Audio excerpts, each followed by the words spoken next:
Hey everybody, this is Willow. Welcome to Questioning Genders.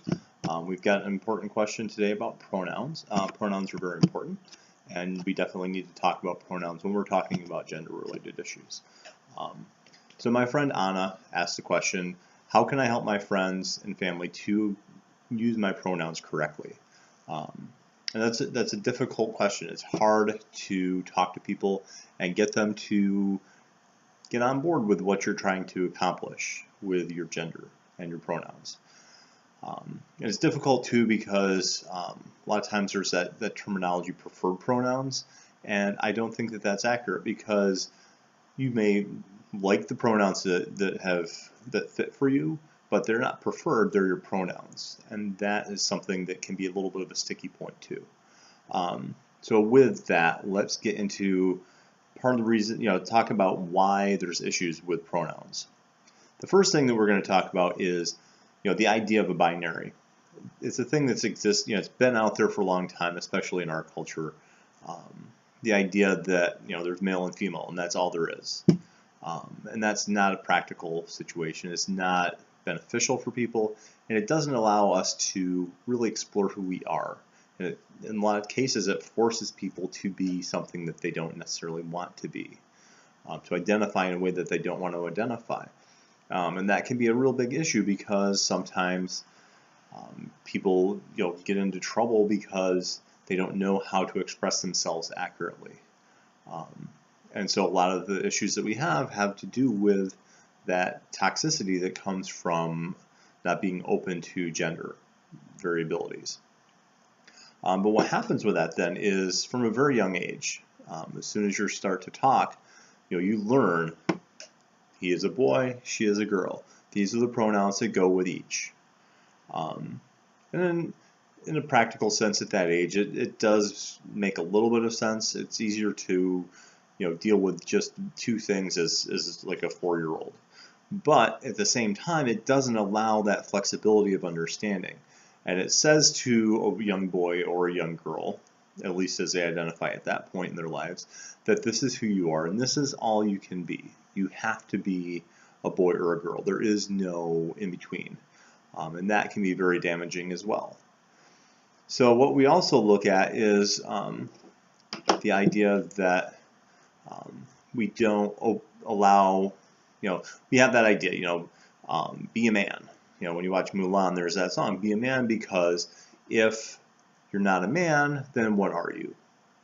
Or if you're not a woman, then what are you? The idea that without that specific label, there is no identity is very difficult to overcome as well.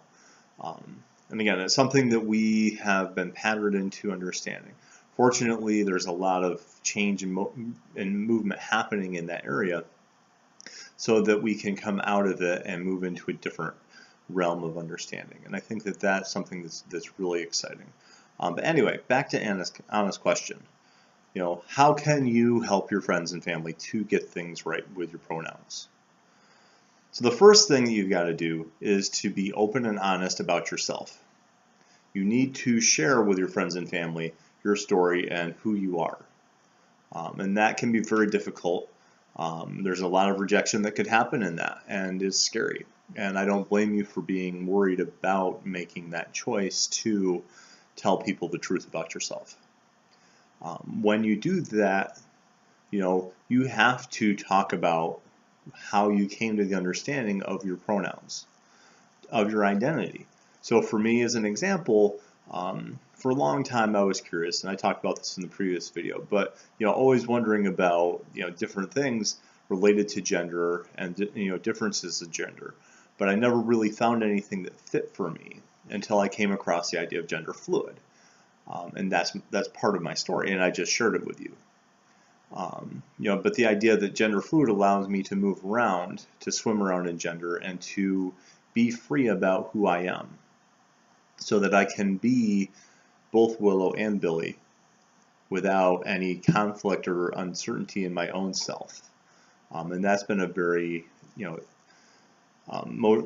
liberating experience for me. Once you've started to talk about it and sharing your story, you have to keep sharing it. But then you have to do something really hard, which is to be patient. Who likes to be patient? Nobody. But you have to do it. You have to keep that dialogue going. You have to keep sharing your story and talking about why you identify the way that you identify and why you want to use the pronouns that you want to use and why those pronouns work for you. How do they make you feel better than other pronouns? How do they make you feel more accepted and complete when people use the correct pronouns? Help them go on that journey that you went through in discovering your own self. By doing that, you're letting them experience it, but also you may encourage them to stop and think about their own sense of self. Do I actually identify the way that I've always identified, or do I need to reconsider that as well?